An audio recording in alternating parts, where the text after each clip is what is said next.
Hi, it's Joy and today I'm going to be watching Loki Season 2, Episode 6, Glorious Purpose, because as we know, Loki is indeed burdened with glorious purpose. That title, combined with the previously, make me feel like we're almost coming to an end of the Loki TV show, which 100% like this could wrap up, because events, it's the MCU, so events in this don't have to be 100% tied up and wrapped up with a bow, because the wider ripples can still be felt and dealt with elsewhere. I'm stressed, I'm excited, I love this show, and I am stressed to see where it goes next. A reminder that you can find the unedited version of this reaction on my Patreon, and let's go!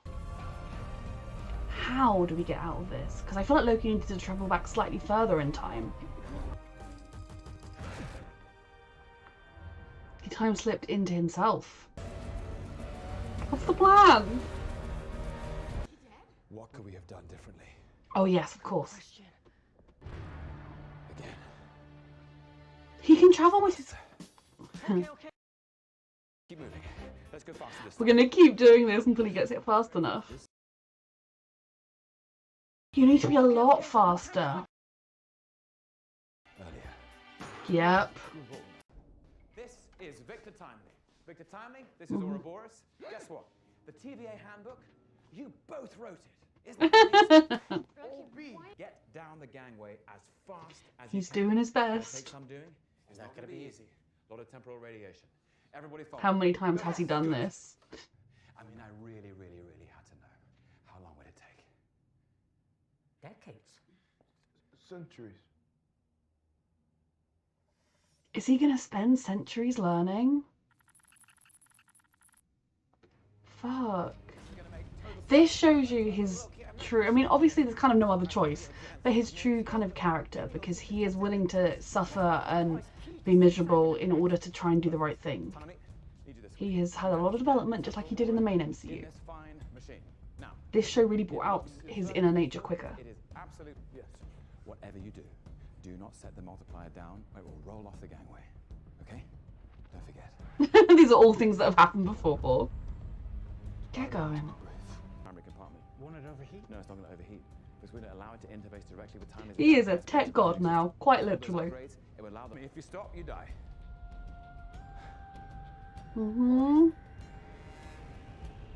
Trust the wizard. Foot in front of the other. Could he somehow time skip to the end of the gangway holding the multiplier? Because he carries the clothes he's got with him when he time skips, but... That's right. Well done. Now load it into the vulture. God, it's like playing a really hard game, like video game level, where you just can't pass it for centuries. Okay.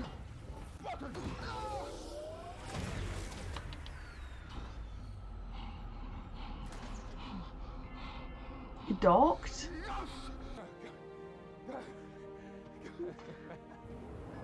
He has put so much into this, so much of his soul.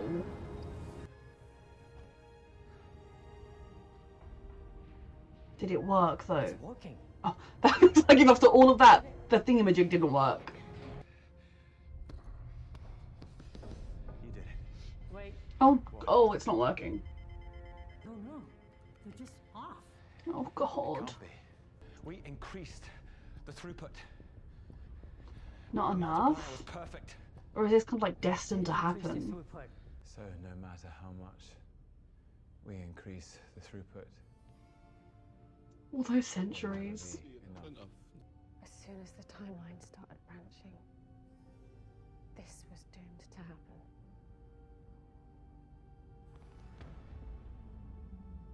She's missing that. So does he need to time skip back to that moment with He Who Remains and stop Sylvie? I felt what you feel. Okay. You must not follow through. It all ends if you do. I know this sounds strange. I've seen it. He almost needs to get a video recording of her saying it. I'm from the future. I won't. How can we convince Sylvie? That's the main thing. We almost needed to ask Sylvie then how to convince this Sylvie. Hear me out. If you want me to stop, you'll have to kill me. How do we do this? Can he bring Sylvie with him? Slipping through time. I mean, he's got like a cool library, but he's pretty miserable here on his own.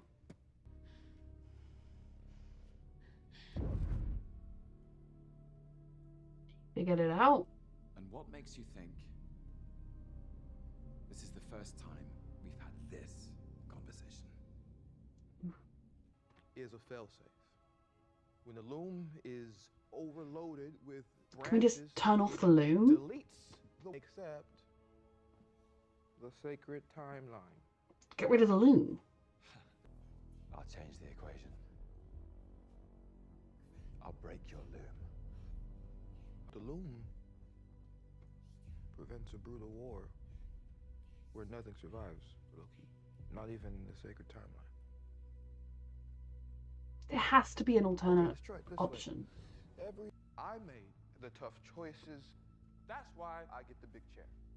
Who gave you the right to make this choice in the first place? It was your variance causing the time warp, right? You're the problem. Can't you On see screen what and I'm off screen. doing here? There's got to be a third option, and Loki does have time to figure it out. Never want to be the guy who avoids it because you can't live with the burden. There's some helpful advice for Loki. How do you live with it? You just choose your burden.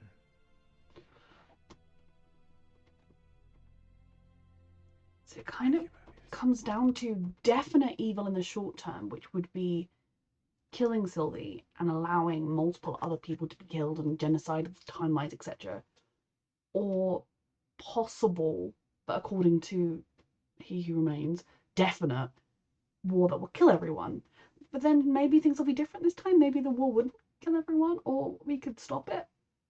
Could you argue that the amount of lives that would be lost in the war would be the same or comparable to, like, again, I don't ever want to have to make choices like this. I don't know what I would do. You have to kill me.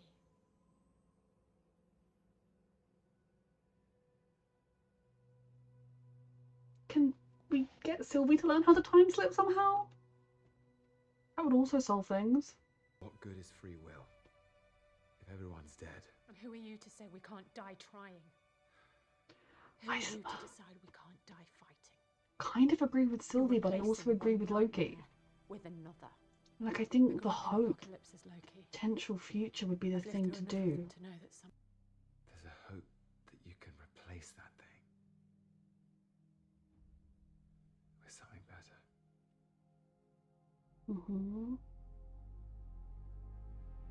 Can he build a loom that could do the job? Because if he could build a loom that could deal with all the timelines, that would still be better, right? Or is he just going to destroy the loom now? Is he saying goodbye to them?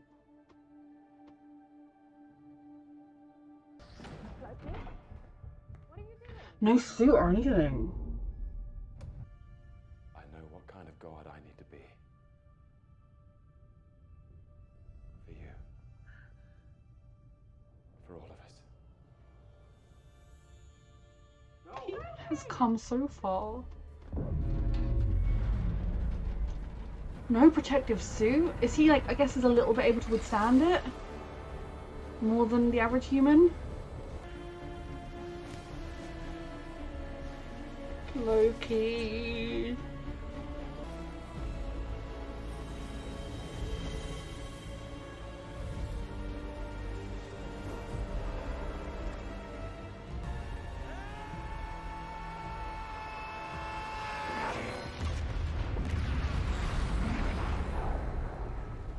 The timelines are all free, which is going to cause the war thingamajig was going on about, which we can fight and win. Look at him looking like a true good person that he is. Not a perfect person. The end of time. He's the god of time. Sacrificing all his hopes and wants and dreams. This episode is insane. You used to always want a throne. Whoa.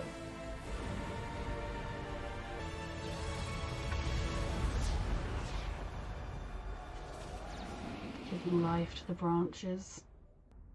Definitely not going to be easy from here on out. There will be challenges to face, but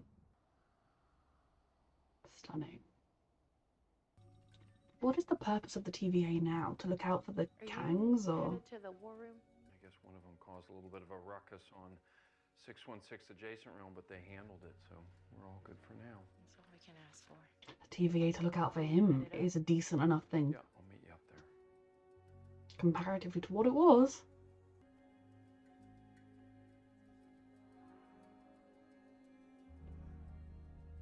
They all should get a choice.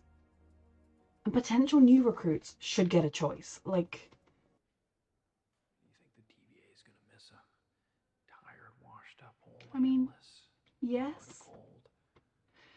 But I also think you deserve to live the life you choose. I've gotta go see what exactly it is we've been protecting for all this time. Will he remember? Ever want a seat in there? It's yours. As long as he remembers both lives rather than going back there without memories of that life before.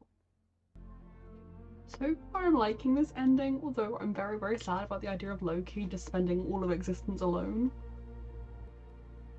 Second edition. Is he looking at this to see what his life is? So there is no that like he is still existing in that life and living it because he's a variant. So is it he could go back to it, or I might just wait here for a little bit. I thought he was going back to his life, but I guess the line he came from isn't there anymore. In some ways it's sad to just watch the life that should be yours but isn't, compared to living it. Loki.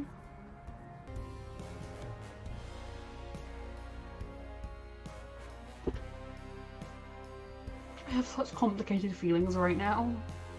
Because, like, that really feels like that could be the last time we ever see Loki.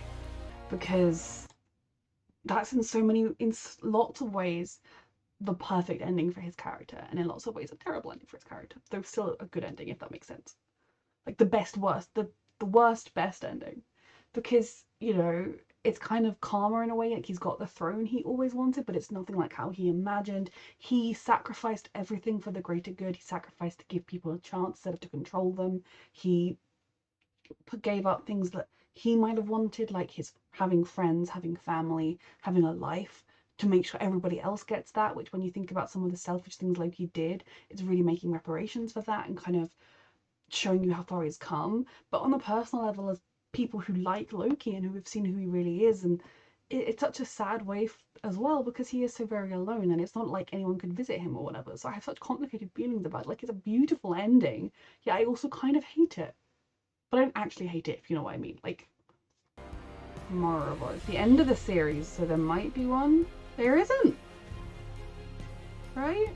Okay, so I really, like I was saying, I have really mixed feelings about this, in the sense that I loved it. So please, like, my mixed feelings do not come from a place of not thinking this was a fantastic TV show and not thinking they did a brilliant job. It comes from a place of being attached to these characters and wanting them all to get to be happy. So, like, it's not that I think it's bad. I think in so many ways that is a perfect ending for Loki because he, like I said, there's an irony of he always wanted a throne, well now he's got one, but it's to help people and not to just be lauded and respected and kind of looked over, that he is a guardian of time. He is protecting everyone. He has power in a way beyond anything he had ever dreamed of when he used to just want power for power's sake, but he doesn't actually get to enjoy it in the way that he would have wanted to. He has given up everything in order to save everybody else and give them a chance. Now, obviously, there are still the variants of He Who Remains out there, possibility of a time war, but I personally think this is the better option because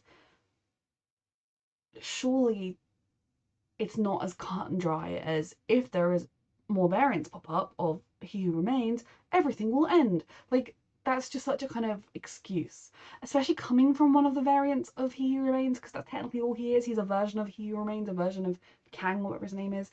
Like, of course he's going to say that it's inevitable and that his people are so great and wonderful that they would cause destruction if they wanted it. we have to believe that our heroes will be able to save the day, that our heroes will be able to stop them. And I would mourn every single life lost in that battle. And we know we're trying to minimize that. But destroying all the timelines is also destroying multiple lives. So there's not like there is an option where no one gets hurt. But I think this is the option where the most people have the most chance to live, to make their own choices, and to fight and to win. I love that he got advice from Sylvie, he got advice from Mobius, two people he has really come to love and respect. I also love how this show has been about Loki, obviously because it's called Loki. But although there are mentions to him being, you know, he's a god and, you know, my brother's Thor, etc., there have been mentions of that.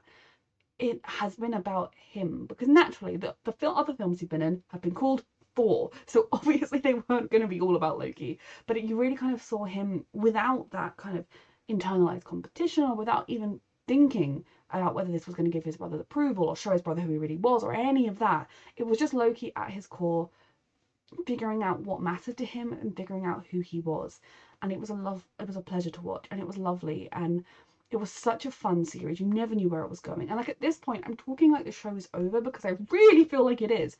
But they could so turn around and be like, season 3, Loki's taking on variants of Kang from his Time Lord position. You know, there are so many things they could do from this point onwards. I do feel like that was probably a goodbye to Loki. And I'm kind of like trying to psych myself to be prepared for that. As much as I wish it was different, and I wish he got to have a life.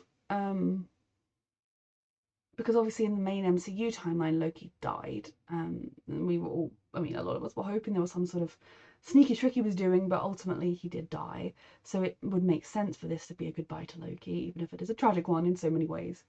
And Sylvie, I love that even she was able to realize, I love that she both realized her mistake, or realized that technically all of this stemmed from her killing He Who Remains. That wasn't necessarily the right thing to do, especially without any more information that they had. But she still fought for what she believed in and still said, but okay, maybe this is where it all came from. But I still think it was the right, I still think there's another way. And that is something that was frustrating me a little bit, was especially if Loki, I know that he would be getting very tired, having time skip for centuries already, but he has the time to potentially time skip and try and figure something else out. And eventually he did. And it was very noble and self-sacrificing. Mobius, I thought Mobius was going to go back and have his real life, but he's just watching it, and I guess they're going to just go and experience life in the same way Sylvie was. I do feel like he will, in that case, end up back at the TVA because there is work to be done. He has friends there, he has family there, but they all have a right. In my opinion, every single variant of the TVA has a right to choose whether or not to go back to their lives. And potentially people on the timeline who are about to die, like, oh, that person's about to be hit by a falling rock and we can't do anything about it because apparently, you know, ethics, bring them in and say, look, would you like to work with us? And if they don't want to, they can make people not remember, right? Or I don't know. But like there are things they could do to make it ethical. But I love the idea that the TVA is now standing to protect all of time, not just the time they say is the correct time, and also look out for variants of Kang and stop them when they cause problems. Because yes, obviously that's still playing God to a degree. That is still having you have to assess whether what they're doing is actually interfering, what they're doing is actually could lead to them becoming an timeline war problem, and who gives you the right to do that. But I will say doing that to one individual rather than doing that to every individual ever is definitely better. And when that one individual is known to cause these problems, 1000%. So yeah, on the whole, I love this ending. On a personal note, I wish there was like a way the TVA people could just pop and visit Loki, like take up tea with them every now and then. But he seemed content and he made the choice by himself, and I'm very proud of him. I think in a lot of ways it's a very fitting conclusion to Loki's story. They may still find a way to keep him going, who knows, but I thought this was a beautiful conclusion to his story, even if it was also quite sad in a lot of ways. So yeah, I loved this show. I'm excited to see what comes next. Echo, the next Marvel show, will be very different to this one. A reminder that you can find the unedited versions of these reactions on my Patreon, and thank you so much for watching.